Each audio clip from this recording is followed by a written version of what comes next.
Hello everyone, good morning. Welcome to Hindi साहित्य YouTube channel with Ankita. और आज आप देखेंगे आधुनिक काल और कहानी विधा से प्रश्नोत्तरी। कुल प्रश्न फ्रेंड 100 प्रश्न है, जिसमें कुछ हमारे व्याकरण के भी होंगे और हम फास्ट रिवीजन के साथ देखेंगे प्रश्नों को।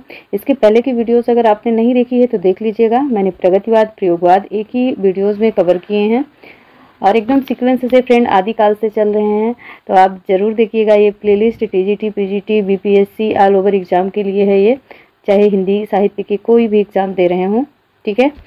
तो सभी के लिए इम्पोर्टेंट है। सभी का स्वागत है आज के सेशन में। आइए हम देखते हैं पहला क्वेश्चन। पहला क्वेश्चन है फ्रेंड, आधुनिक युगीन गद्य को हंसमुख गद्य किसने कहा है? रामचंद्र शुक्ल ने, रामविलास शर्मा ने, बाल मुकुंद गुप्त ने या फिर बच्चन सिंह ने, ठीक है। और इसको ध्यान रखना है, गद्य को हंसमुख गद्य, ठीक है। हंसमुख गद्य किसने कहा है और कौन सा ऑप्शन आपका राइट होने वाला है फ्रेंड? तो option D is right answer, Bachchan Singh ने, ठीक है। ज़्यादा टीका टिप्पणी आधुनिक काल पर किसने किया है? तो बच्चन सिंह ने ही किया है, आप सभी को पता है, ठीक है। अगला प्रश्न देखेंगे। भारतेंदु जी का निधन कब हुआ था? वेरी वेरी मोस्ट इम्पॉर्टेंट प्रश्न है। 1 जनवरी 1985 को, 30 जनवरी 1984 को, 6 जनवरी 1985 को या 3 जनवरी 1985 को। अब ये प्रश्न तो सभी को याद होगा, एकदम हलवा क्वेश्चन है आपके लिए, ठीक है। तो कौन सा ऑप्शन राइट होगा फ्रेंड? 6 जनवरी 1985 को, ठीक है। 50 में जन्म हुआ था और 85 में ही इनकी डेथ हो गई थी। अगला प्रश्न देखेंगे और अगला प्रश्न है,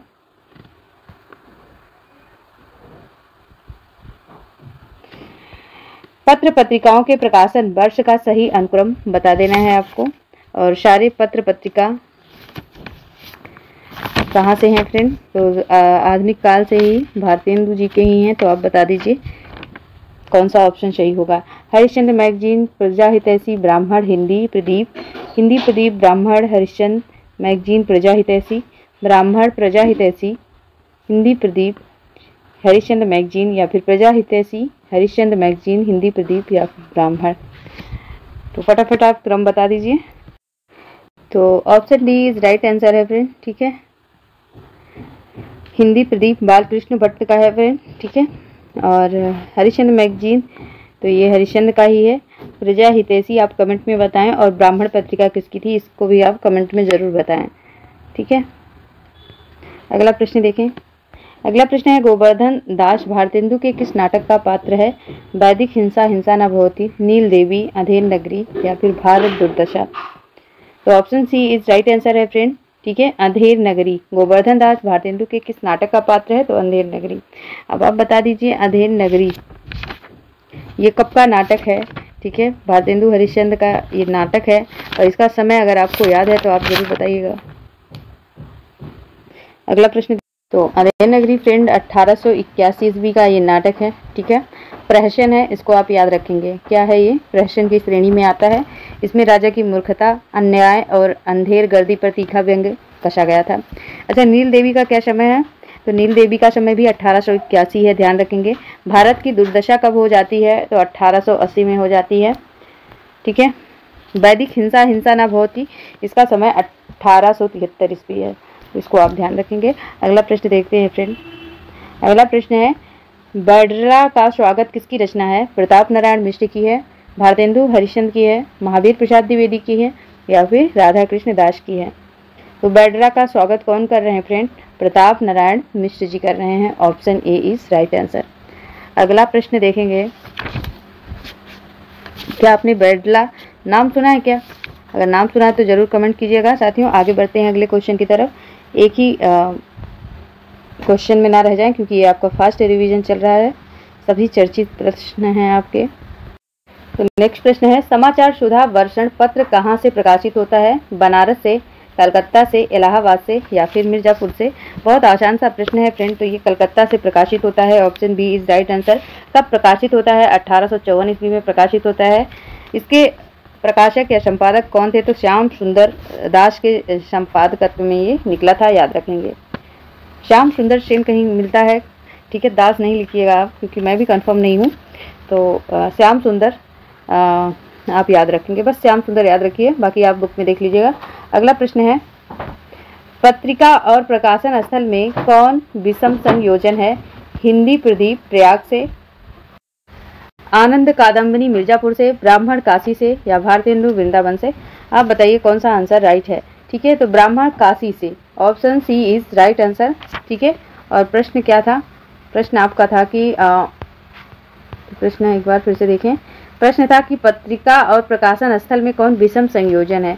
ठीक है, तो ब्राह्मण तो आप जान ही रहे हैं, ये प्रताप नारायण मिश्र की पत्रिका है, लेकिन ये काशी से नहीं प्रकाशित होती है। ठीक है, तो ब्राह्मण काशी से नहीं, फिर कहाँ से प्रकाशित होती है? अगर आपको याद है तो आप ज़रूर कमेंट करिए फ्रेंड। ठीक है, तो ब्राह्मण कहाँ से प्रकाशित होती है? अगर आपको याद है कैसी पत्रिका थी, मासिक थी, ये साप्ताहिक थी, कैसी पत्रिका थी, तो आप कमेंट कीजिए। तो देखिए,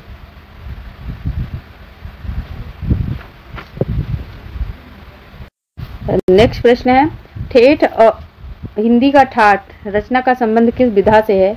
निबंध से है, प्रहसन से है, या फिर नाटक से है, या उपन्यास से है? तो ठेठ हिंदी का ठाठ आप सभी जानते हैं। ठीक है, ठेठ हिंदी का ठाठ ये किस विधा से है? तो ये उपन्यास विधा से है। किसका उपन्यास है? तो हरिऔध का उपन्यास है, याद रखेंगे। ठीक है, अगला प्रश्न देखते हैं। तो option D is right answer है। नेक्स्ट देखेंगे,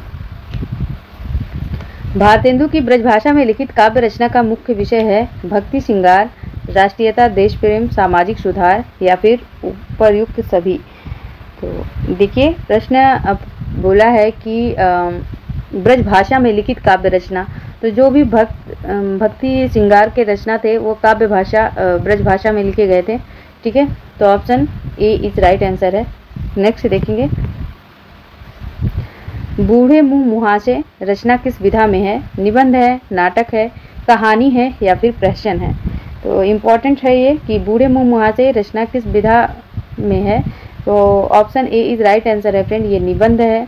ठीक है, राधा चरण गोस्वामी का ये निबंध है, याद रखेंगे। अगला प्रश्न है, भारतेंदु युग का साहित्य हिंदी भाषी जनता का जातीय साहित्य है, वह हमारे जातीय नवजागरण का साहित्य है। कथन किसका है? नामवर सिंह का है, बच्चन सिंह का है, शुक्ल जी का है, या फिर रामविलास शर्मा का है? तो भारतेंदु युग का साहित्य हिंदी भाषी जनता का जातीय साहित्य है, वह हमारे जातीय नवजागरण का साहित्य है। तो option D is right answer है फ्रेंड। ये इंपॉर्टेंट कथन किसका है? तो रामविलास शर्मा का है। जातीय शब्द आ गया है, जातीय से आप पकड़ सकते थे। अगला प्रश्न है, निज भाषा उन्नत अहे सब उन्नत को मूल, बिनु निज भाषा ज्ञान के मिटे नहीं को शूल। यह किसकी उक्ति है? प्रताप नारायण मिश्र की है, भारतेंदु हरिश्चंद्र की है, प्रेमघन की है, या अंबिका दत्त व्यास की है? तो निज भाषा उन्नत है सब उन्नत को मूल, बिनु निज भाषा ज्ञान के मिटे नहीं को शूल, ये किसकी है फ्रेंड? तो ये भारतेंदु हरिश्चंद्र की उक्ति है। Option B is right answer. और ये पंक्ति बताइए, पढ़ी कमाए कीनो कहाँ, हरे न देश कलेश, जैसे कंता घर रहे तैसे रहे विदेश। ये पंक्ति किसकी है? तो बहुत आसान सी पंक्ति है, ये प्रताप नारायण मिश्र की पंक्ति है फ्रेंड। ठीक है, विदाउट ऑप्शन के आप बता दीजिए। प्रताप नारायण है ना, प्रताप नारायण मिश्र। आगे बढ़ते हैं अगले क्वेश्चन पर। नेक्स्ट प्रश्न है, ब्रज के लता पता मोई कीजे, गोपी पद पंकज पावन रज जामे सिर भीजे। पद किसका है? गिरधर दास का है, भारतेंदु का है, ब्रजरत्न दास का है, या फिर वल्लभाचार्य का है? तो ब्रज की लता पता मोई कीजे, ये पंक्ति है, मोस्ट इम्पॉर्टेंट पंक्ति है, किसकी है? तो ये भी भारतेंदु हरिश्चंद्र की पंक्ति है। Option B is right answer. अगला प्रश्न देखेंगे आप।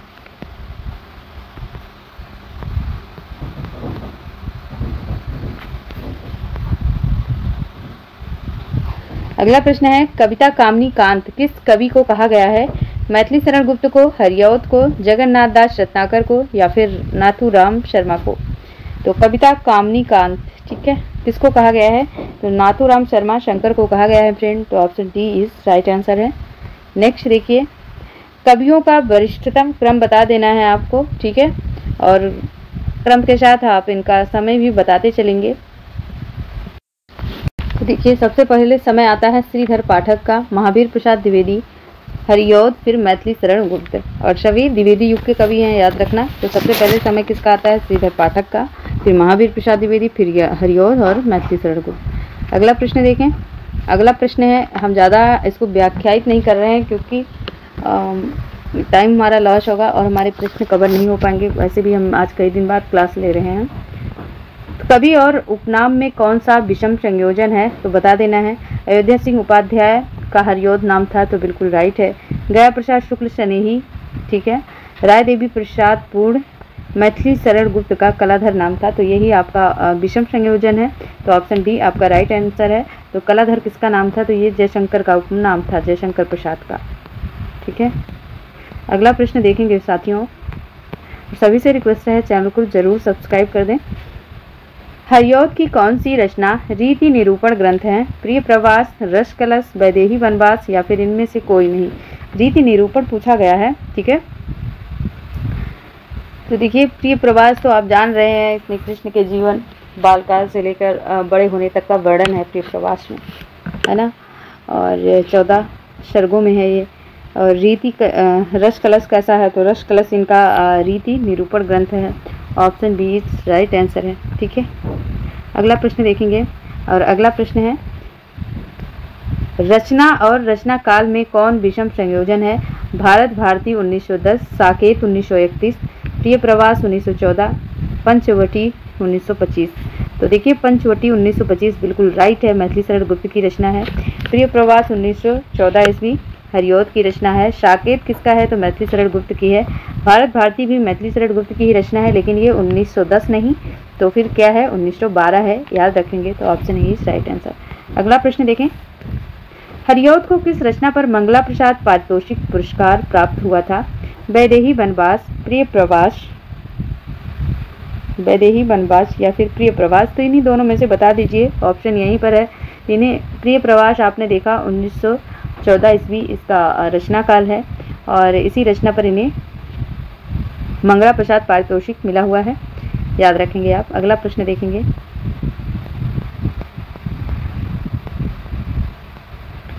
अगला प्रश्न है, कौन सी रचना गौतम बुद्ध के जीवन चरित्र पर केंद्रित है? यशोधरा, जय भारत, प्रिय प्रवास या फिर विष्णुप्रिया? ये प्रश्न इंपॉर्टेंट है फ्रेंड, ठीक है। और आपने एक रचना पढ़ी होगी, यशोधरा जीत गई, तो आप कमेंट कर दीजिए ये किसकी रचना है। तो यशोधरा, ठीक है। गौतम बुद्ध की रचना पर कौन सी रचना है? तो यशोधरा है। प्रिय प्रवास आप जानते हैं, जय भारत भी आप जान ही रहे हैं। आगे बढ़ते हैं अगले क्वेश्चन पर। अगला प्रश्न है, भुजंग भूषण भट्टाचार्य के छद्म नाम से किसने लिखा है? भारतेंदु हरिश्चंद्र, बाल मुकुंद गुप्त, महावीर प्रसाद द्विवेदी या फिर इनमें से कोई नहीं? तो भुजंग भूषण भट्टाचार्य के छद्म नाम से किसने लिख दिया था फ्रेंड? तो कौन सा ऑप्शन राइट होगा इसमें? तो option C is right answer, Mahavir Prasad Dwivedi ने। अगला प्रश्न देखें। अगला प्रश्न है, स्टेटमेंट है ये, चींटी से लेकर हाथी पर्यंत, पशु भिक्षुक से लेकर राजा पर्यंत, मनुष्य अनंत पृथ्वी, अनंत पर्वत, सभी पर कविता हो सकती है। यह कथन किसका है? रामचंद्र शुक्ल का है क्या? मैथिली शरण गुप्त का है? महावीर प्रसाद द्विवेदी का है या भारतेंदु हरिश्चंद्र का है? तो आप कमेंट कर दीजिए, फास्ट कमेंट कीजिए। तो ये कथन किसका है? महावीर प्रसाद द्विवेदी का है, ठीक है। Option D is right answer है। अगला प्रश्न देखें। हम कौन थे, क्या हो गए और क्या होंगे अभी? किस कवि की पंक्ति है? भारतेंदु हरिश्चंद्र, महावीर प्रसाद द्विवेदी, हरिऔध, मैथिली शरण गुप्त, ठीक है। तो हम कौन थे, क्या हो गए और क्या होंगे अभी, किस कवि की पंक्ति है? बहुत ही इम्पोर्टेंट पंक्ति है ये।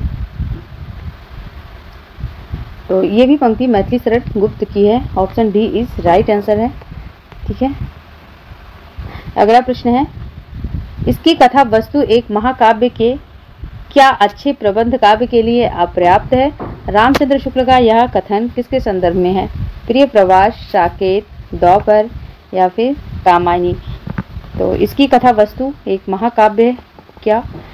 तो ये बताइए आप।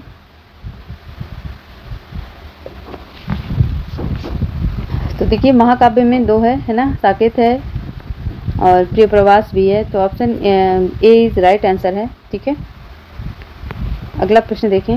अगला प्रश्न है, द्विवेदी युग की किस काव्य प्रवृत्ति की प्रतिक्रिया स्वरूप छायावाद का उदय हुआ? तो ब्रज भाषा में काव्य रचना, इतिवृत्तात्मकता, राष्ट्रीय भावों की अतिरंजना, श्रृंगार, भक्ति भावना। तो बताइए, द्विवेदी युग की किस काव्य प्रवृत्ति की प्रतिक्रिया स्वरूप छायावाद का उदय हुआ था? बहुत ही इंपॉर्टेंट प्रश्न है, सरल भी है जबकि। तो इतिवृत्तात्मकता द्विवेदी युग की ये प्रमुख प्रवृत्ति थी। Option B is right answer. इसके बाद छायावाद का उदय हो गया था। अगला प्रश्न है, कवियों की वरीयता क्रम बता दीजिए। ठीक है, वरीयता का मतलब एक क्रम। ठीक है,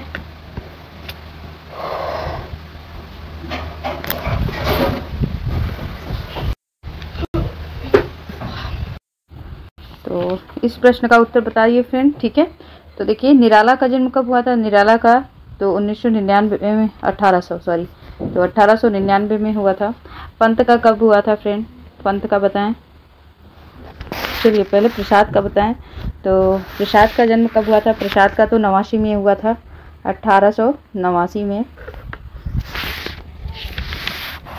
पंत का कब हुआ था? तो पंत का तो 1900 में हुआ था ना, पंत का 1900 में हुआ था। ये 1800, अरे ये क्या हो रहा है?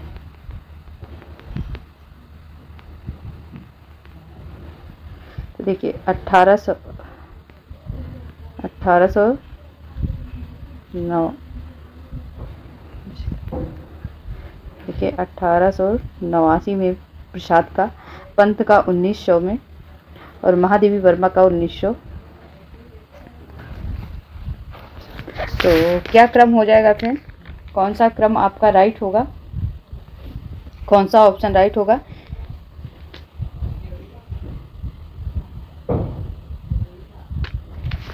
तो option B is right answer है। ठीक है, पहले तो पंत ही आएंगे, प्रसाद ही आएंगे। ठीक है, प्रसाद का 89 में हुआ था, निराला का 99 में, पंत का 1900 में और महादेवी वर्मा का 1907 में। तो option B is right answer है। अगला प्रश्न देखिए, अगला प्रश्न है, छायावाद को प्रतिबिंबवाद किसने कहा था? आइए ऑप्शन देखते हैं। रामचंद्र शुक्ल ने, नामवर सिंह ने, नगेंद्र ने या फिर बच्चन सिंह ने। तो छायावाद को प्रतिबिंबवाद किसने कहा था? कौन सा ऑप्शन आपका राइट होगा? तो option A is right answer. Ramchandra Shukla ने छायावाद को प्रतिबिंबवाद कहा था। अगला प्रश्न देखते हैं। अगला प्रश्न है, रसिक मंडल के संस्थापक थे जगन्नाथ दास रत्नाकर, भारतेंदु हरिश्चंद्र, निराला, गया प्रसाद शुक्ल, स्नेही। तो रसिक मंडल के संस्थापक कौन थे? Option A is right answer. Jagannath Das Ratnakar Rasik Mandal के संस्थापक थे। नेक्स्ट क्वेश्चन है, पंत की रचनाओं की वरीयता क्रम बताएं। तो पल्लव, वीणा, युगांत, गुंजन, वीणा, पल्लव, गुंजन, युगांत, गुंजन, युगांत, वीणा, पल्लव, युगांत, गुंजन, पल्लव, वीणा। तो ये इनमें से क्या सही होगा? तो रचना पंत की है, क्लियर है। तो सबसे पहले आता है युग। ठीक है, सबसे पहले आता है उच्छ्वास, जो कि है ही नहीं ऑप्शन में। तो चलिए जो है वही देख लेते हैं। तो सबसे पहले आएगा युगांत। युगांत, युगांत का समय कब है? तो 1936 ईस्वी। इसके बाद आता है, इसके बाद आपका आएगा युगवाणी। युगवाणी 39 में है, तो युगवाणी तो है ही नहीं। इसके बाद आता है गुंजन। गुंजन 1932 में। गुंजन 1932 में।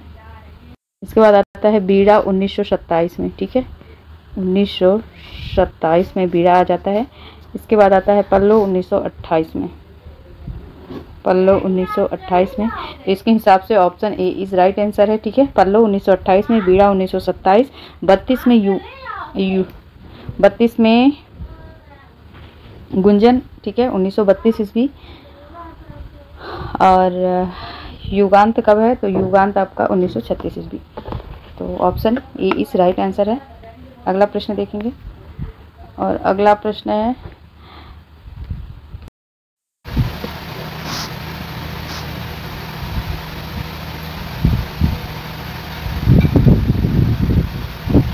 अगला क्वेश्चन, छायावाद को अभिव्यंजना का नूतन विधान किसने कहा है?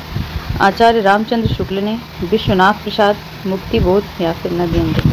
तो छायावाद को अभिव्यंजना का नूतन विधान विश्वनाथ प्रसाद ने कहा है। Option B is right answer. अगला प्रश्न है, योगीन यथार्थ के प्रति सर्वाधिक जागरूक छायावादी कवि कौन है? जयशंकर प्रसाद, पंत, निराला, राम कुमार वर्मा। तो option C is right answer. योगीन यथार्थ के प्रति सर्वाधिक जागरूक रहे हैं Nirala ji. Option C is right answer. अगला प्रश्न है, मित्ररंजन पंत को किस रचना पर ज्ञानपीठ पुरस्कार प्राप्त हुआ है? युगांत, लोकायतन, कला और बूढ़ा चाँद चिदम्बरा। ज्ञानपीठ पुरस्कार इनको किस रचना पर प्राप्त हुआ? चिदम्बरा के लिए 1968 में। Option D is right answer. Next question, छायावाद के किस कवि को शब्द शिल्पी कहा गया है? निराला, पंत, जयशंकर प्रसाद या फिर महादेवी वर्मा। तो छायावाद के किस कवि को शब्द शिल्पी कहा गया है? Option B is right answer, Pant ji को। नेक्स्ट क्वेश्चन है, चलिए अब इसका क्रम बता दीजिए रचनाओं का। सारी रचनाएं प्रसाद की हैं। ऑप्शन ए कामायनी, लहर, झरना, आंसू, आंसू, कामायनी, लहर, झरना, लहर, झरना, आंसू, कामायनी, झरना, आंसू, लहर, कामायनी। 36 का आंसर क्या होगा?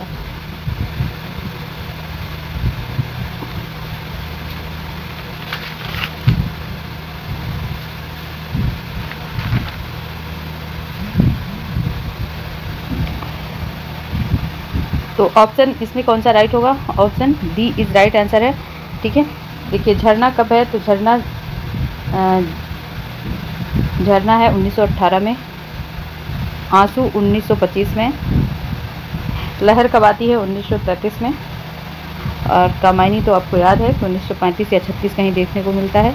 तो लहर 1933 में, कामायनी 1935 में, आप याद रखेंगे। ये है क्रम। अगला प्रश्न देखेंगे।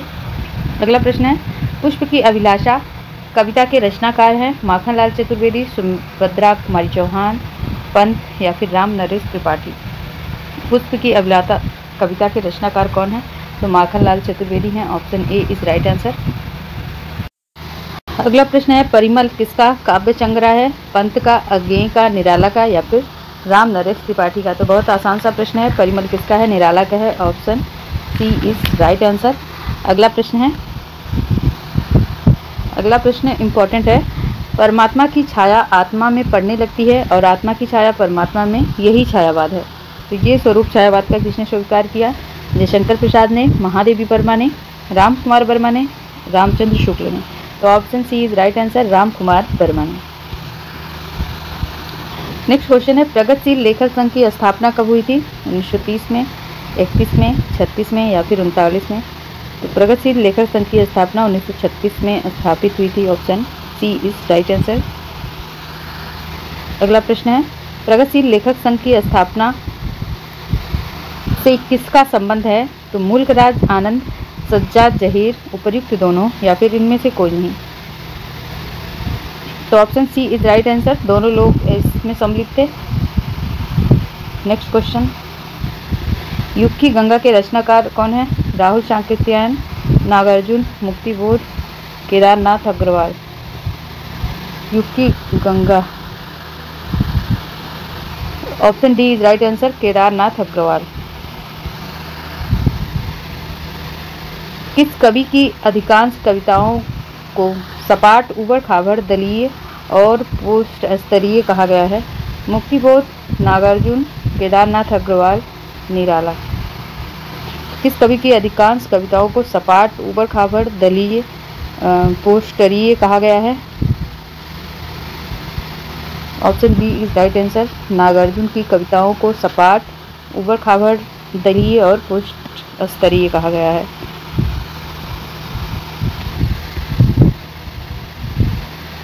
अगला क्वेश्चन है, बालेंदु उपनाम से काव्य रचना प्रारंभ करने वाले कवि कौन हैं?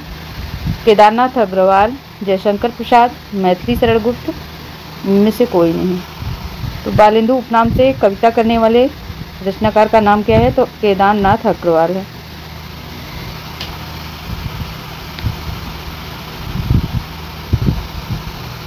नेक्स्ट क्वेश्चन है, प्रयोगवाद का आरंभ किससे माना जाता है? तार सप्तक से, नई कविता से, रूपाप से या फिर समीक्षा से। तो प्रयोगवाद का आरंभ तार सप्तक से माना जाता है। ठीक है, तार सप्तक का शुरुआत कब हुआ था, तो 1943 से आप याद रखेंगे। अगला प्रश्न है,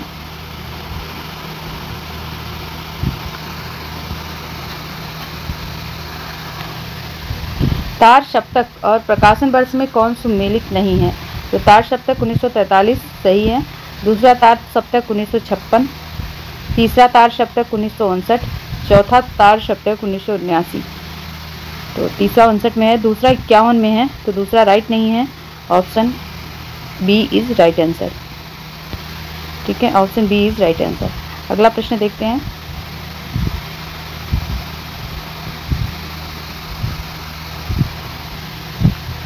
अगला प्रश्न है, हमें प्रयोगवादी कहना उतना ही सार्थक या निरर्थक है जितना हमें कवितावादी कहना। यह कथन किसका है? अज्ञेय का है, धर्मवीर भारती का है, नरेश मेहता का है या मुक्तिबोध का है? तो हमें प्रयोगवादी कहना उतना ही सार्थक या निरर्थक है जितना कि कवितावादी कहना। ये कथन किसका है? तो अज्ञेय का है। Option A is right answer. अगला प्रश्न है, फैंटेसी का प्रयोग किस रचना में प्रमुखता से हुआ है? अंधेरे में, ब्रह्मा राक्षस, उपर्युक्त दोनों, इनमें से कोई नहीं। तो फैंटेसी का प्रयोग किस में हुआ है?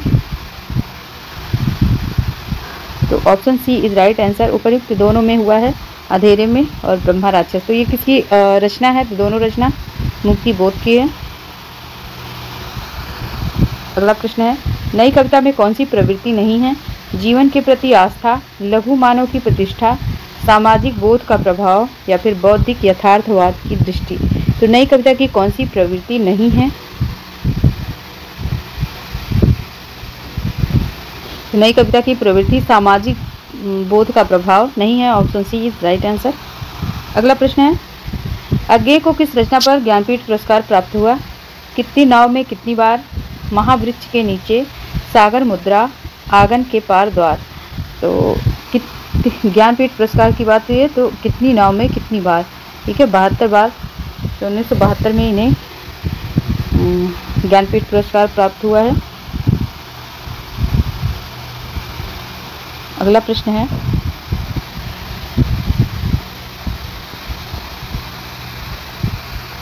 प्रश्न छूट रहा है।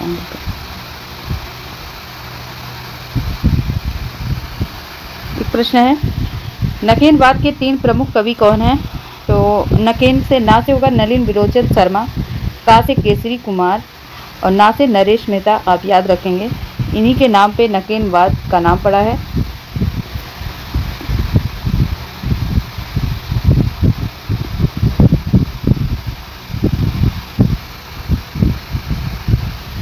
अगला प्रश्न है, नई कविता का निराला किसे कहा गया है?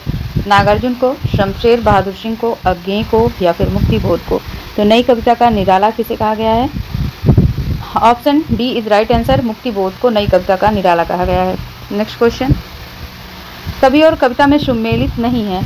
तो भवानी प्रसाद मिश्र का सन्नाटा है, ये सन्नाटा लिखा गया है, याद रखेंगे। शमशेर बहादुर सिंह का एक पीली शाम, धर्मवीर भारती का मुनादी और केदारनाथ सिंह का मोर्चे पर। तो कौन सा सुमेलित नहीं है? तो option D is right answer. Kedarnath Singh का मोर्चे पर, तो ये नहीं है, बाकी सब सही है। अगला प्रश्न है, भारत भारती सम्मान किसके द्वारा दिया जाता है? ज्ञानपीठ, साहित्य अकादमी, उत्तर प्रदेश सरकार, मध्य प्रदेश सरकार। तो भारत भारती सम्मान किसके द्वारा दिया जाता है?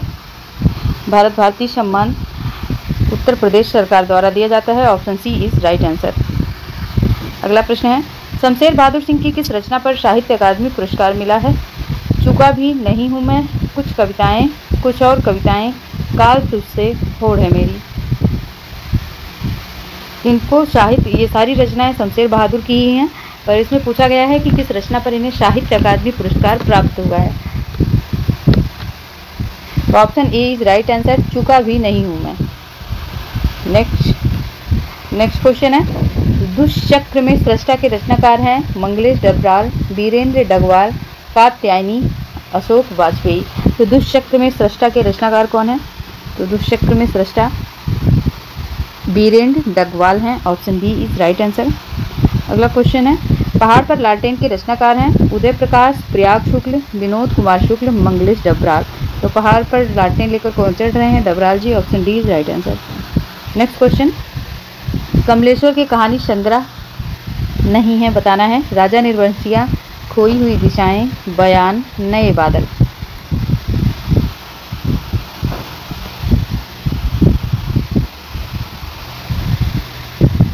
तो option D is right answer, नए बादल कमलेश्वर के कहानी संग्रह नहीं है। नेक्स्ट क्वेश्चन, समांतर कहानी आंदोलन को किस कहानी पत्रिका से प्रचार मिला है? शारिका, संचेतना, कथा भारती, आजकल। तो समांतर कहानी आंदोलन को किस कहानी पत्रिका से प्रचार मिला है? तो option B is right answer, Sarika पत्रिका से। अगला क्वेश्चन है, इनमें से कौन सा कहानी संकलन अज्ञेय का नहीं है? विपथगा, कोठरी की बात, विपथगा या फिर कोठरी की बात, या जयदोल या फिर खंडहर की आत्माएं। तो देखिए खंडहर की आत्माएं नहीं है, तो खंडहर की आत्माएं किसकी है? ये जोशी जी की रचना है, बाकी सभी अज्ञेय की रचना है। अगला प्रश्न है, इनमें से कौन सी कहानी संकलन इलाचंद्र जोशी के नहीं है? डायरी के नीरस पृष्ठ, आहुति, खंडहर की आत्माएं, शरणार्थी। तो अभी आपने देखा खंडहर की आत्माएं तो है, डायरी के नीरस पृष्ठ भी हैं, आहुति भी है, लेकिन शरणार्थी नहीं है। शरणार्थी जयदोल किसकी रचना है? आप कमेंट कीजिए। अगला प्रश्न है, उसने कहा था कहानी के लेखक का नाम बताइए। चंद्रधर शर्मा गुलेरी, प्रेमचंद, कौशिकी, प्रसाद। तो उसने कहा था कहानी किसकी है? तो ये चंद्रधर शर्मा गुलेरी की है। मात्र 3 कहानियाँ लिखकर ये अमर हो गए थे। ठीक है, उसने कहा था, बुड्ढू का कांटा, और एक कौन है आप कमेंट कीजिए। अगला प्रश्न है, प्रसाद जी का पहला कहानी संग्रह छाया में कब प्रकाशित हुआ? 1908 में, 6 में, 10 में या फिर 72 में? Option D is right answer, 72 नहीं ये 12 है। तो प्रसाद जी का पहला कहानी संग्रह छाया में 1912 में प्रकाशित हुआ। नेक्स्ट क्वेश्चन, हिंदी कहानी के विकास में प्रेमचंद का समय बताना है। प्रेमचंद युग का समय 1900 से 1915 ईस्वी, 1916 से 1936 ईस्वी, 1936 से 50 ईस्वी, 1960 के उपरांत। तो हिंदी कहानी के विकास क्रम में प्रेमचंद युग का समय क्या रहा है? Option B is right answer, 1916 से 1936 ईस्वी। नेक्स्ट क्वेश्चन है, बहादुर कहानी के लेखक का नाम छांटिए। उषा प्रियंवदा हैं, राजेंद्र यादव हैं, अमरकांत हैं या फिर प्रेमचंद हैं? तो अमरकांत हैं बहादुर कहानी के लेखक। अगला प्रश्न है, खोई हुई दिशाएं कहानीकार के कहानी के कहानीकार बताना है। भीष्म शाहनी है क्या? कमलेश्वर हैं, अज्ञेय हैं या फिर महेश सिंह हैं? तो option B is right answer, Kamleshwar हैं। नेक्स्ट क्वेश्चन, प्रेमचंद का कौन सा कहानी संग्रह अंग्रेज सरकार ने जब्त कर लिया था? सोजे वतन, प्रेम पचीसी, प्रेम द्वादशी या फिर कोई नहीं? तो प्रेमचंद का कौन सा कहानी संग्रह अंग्रेज सरकार ने जब्त कर लिया था? तो option A is right answer, Soze Watan. Next question है, मानसरोवर किसकी कहानियों का संकलन है? प्रेमचंद, प्रसाद, भगवती प्रसाद वर्मा, यशपाल। तो मानसरोवर किसकी कहानियों का संकलन है? तो प्रेमचंद की कहानियों का संकलन है ये। Option A is right answer. अगला प्रश्न है, ताई कहानी के लेखक कौन है? प्रेमचंद हैं क्या? सुदर्शन हैं, कौशिक हैं या फिर प्रसाद जी हैं? तो ताई कहानी के लेखक सुदर्शन है। Option C is right answer.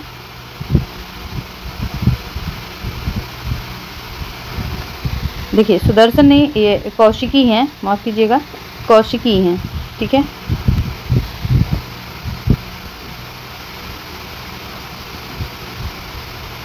चलिए अगला प्रश्न बताइए। अगला प्रश्न है, कौशिकी कहानियों के संबंध में कौन सा कथन असत्य है? देखिए इनकी कहानी है हार की जीत, आपने पढ़ी होगी इसको। तो संबंध में असत्य कथन बताना है, तो बी वाला असत्य कथन है, क्योंकि हार की जीत के रचनाकार कौशिकी जी हैं। ठीक है, तो हार की जीत के रचनाकार कौन है? सुदर्शन है, आप याद रखेंगे, सुदर्शन। ठीक है, अगला प्रश्न देखेंगे, यही पॉइंट गलत है। एथेंस का सत्यार्थी कहानी के लेखक कौन है? सुदर्शन है, कौशिक हैं, प्रसाद हैं या फिर प्रेमचंद हैं?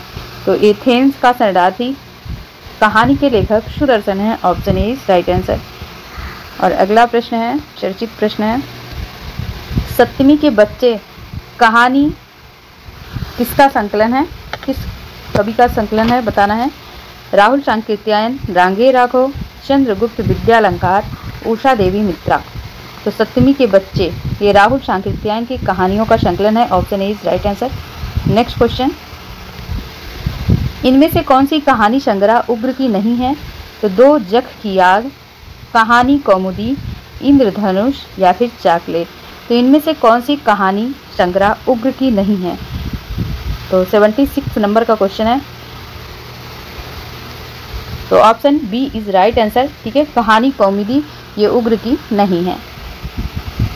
अगला प्रश्न है, चंपा और बुद्धगुप्त प्रसाद की किस कहानी के पात्र हैं। ममता, इंद्रजाल, पुरस्कार, आकाशदीप। चंपा और बुद्धगुप्त प्रसाद की किस कहानी के पात्र हैं। तो option D is right answer. ये आकाशदीप कहानी के पात्र हैं दोनों। पुरस्कार के तो मधुलिका हैं, आपको याद होगा। अगला प्रश्न है, वसीयत कहानी के लेखक इनमें से कौन है। मोहन राकेश हैं, अज्ञेय हैं, कमलेश्वर हैं, क्या भगवती चरण वर्मा हैं। तो वसीयत कहानी के लेखक इनमें पूछा गया है। और वसीयत किसकी रचना है, तो ये जयशंकर प्रसाद की भी है, याद रखेंगे आप। 78 नंबर का प्रश्न, तो option D is right answer. ठीक है, भगवती चरण वर्मा है। अगला प्रश्न है, चक्कर क्लब किस प्रगतिवादी कथाकार की कहानी का संग्रह है।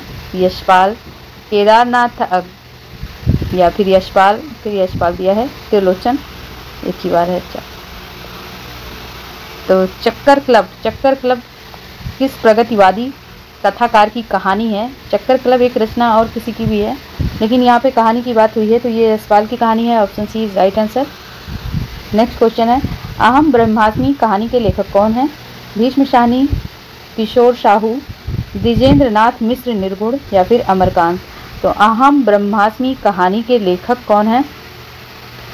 Option A is right answer, Bhisham Sahni ji हैं। नेक्स्ट क्वेश्चन है, जेपी श्रीवास्तव की कहानी में क्या प्रधानता है। सामाजिक घटनाओं के यथातथ्य का चित्रण है,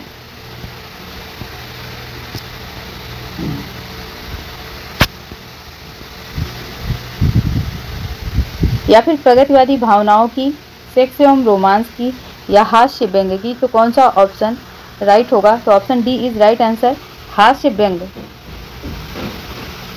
नेक्स्ट क्वेश्चन है, भोगे हुए यथार्थ से जुड़ी होने से वह अधिक प्रामाणिक है, यह कथन किस कहानी के लिए है। तो प्रगतिवादी कहानी, मनोविश्लेषणवादी कहानी, प्रेमचंद युगीन कहानी या फिर नई कहानी। तो भोगे हुए यथार्थ से जुड़ी होने से वह अधिक प्रामाणिक है, यह कहानी किसके लिए है। तो option D is right answer, नई कहानी के लिए है ये। अगला प्रश्न है, किस प्रकार की कहानी में विषय की नवीनता के साथ साथ शिल्पगत नवीनता का भी विधान है। तो प्रेमचंद युगीन कहानी, नई कहानी, मनोविश्लेषणवादी कहानी या फिर प्रगतिशील कहानी। तो किस प्रकार की कहानी में विषय की नवीनता के साथ साथ शिल्पगत नवीनता भी विद्यमान है। तो नई कहानी में। ठीक है, option B is right answer. अगला प्रश्न है, नई कहानी का सबसे बड़ा वैशिष्ट्य कथा का हास्य या कथन किस आलोचक का है। डॉक्टर नामोर सिंह का है, नगेंद्र का है, गणपत चंद्र गुप्त का है या प्रेमचंद का है। तो नई कहानी का सबसे बड़ा वैशिष्ट्य या विशिष्टता किस आलोचक का तत्व या हास्य है। तो option C is right answer, Ganpat Chandra Gupt. कहानी पत्रिका का प्रकाशन कब प्रारंभ हुआ। 1950 ईस्वी में, 55 ईस्वी में, 60 ईस्वी में या फिर 1975 ईस्वी में। तो कहानी पत्रिका का प्रकाशन कब प्रारंभ हुआ। Option B is right answer, 1955 ईस्वी में कहानी पत्रिका का प्रकाशन वर्ष प्रारंभ हुआ। अगला क्वेश्चन है, जानवी कहानी के लेखक का नाम बताइए। भीष्म शाहनी, कमलेश्वर, जैनेन्द्र या फिर Amarkant. Option C is right answer, Jahnavi कहानी के लेखक जैनेन्द्र हैं। नेक्स्ट क्वेश्चन है, तीसरी कसम लाल पान की बेगम नामक कहानियों के लेखक का नाम क्या है? मार्कंडेय है, कमलेश्वर है, फणीश्वर नाथ रेणु है, उषा प्रियमवदा है। तो option C is right answer. Lal Paan ki बेगम उर्फ मारे गए गुलफाम, ये सब किसकी कहानी है? तो फणीश्वर नाथ रेणु की है। अगला प्रश्न है, इनमें से कौन नई कहानी आंदोलन से जुड़ा रहा है, नहीं जुड़ा है? तो जैनेन्द्र, कमलेश्वर, मोहन राकेश। तो कमलेश्वर थे, मोहन राकेश थे। अब आपको जैनेन्द्र और अमरकांत में देखना है। तो अमरकांत भी जुड़े थे लेकिन जैनेन्द्र नहीं जुड़े थे। तो option A is right answer. Next question, Raja Nirbansiya और तलाश कहानी का लेखक कौन है? मोहन राकेश, कमलेश्वर, राजेंद्र यादव या फिर निर्मल वर्मा। तो राजा निर्बंसिया और तलाश कहानी का लेखक कौन है? तो कमलेश्वर है। Option B is right answer.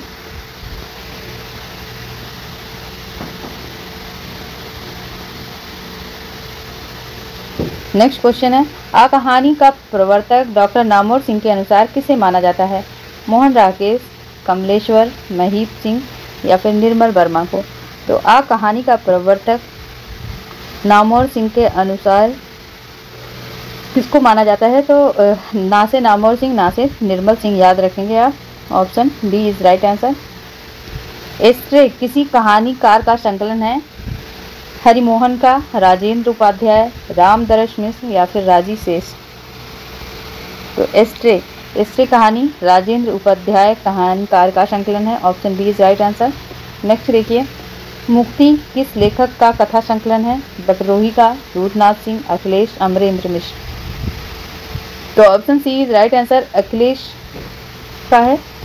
Next, उस रात की गंध किस कहानीकार का संकलन है? सुरेंद्र वर्मा, महावीर खाल्टा, धीरेन्द्र अस्थाना या फिर अमरेंद्र। तो उस रात की गंध किस कहानीकार का संकलन है? 93 नंबर का प्रश्न है।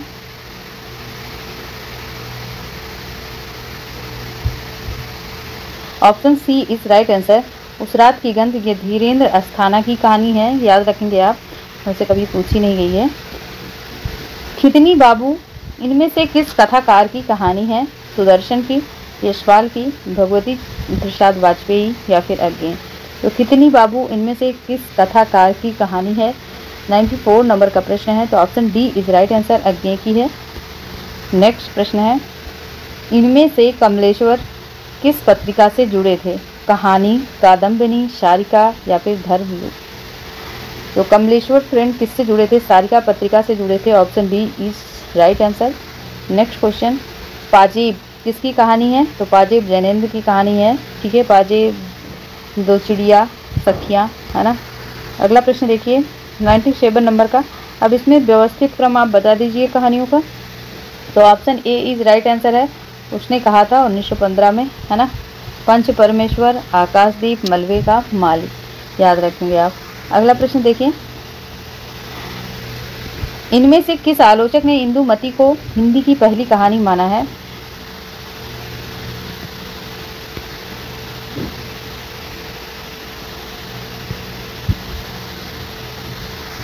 इंदुमती को किसने पहली कहानी माना है? ऑप्शन है प्रेमचंद्र ने, आचार्य रामचंद्र शुक्ल ने, शिवदान सिंह चौहान ने या फिर श्याम सुंदर दास ने।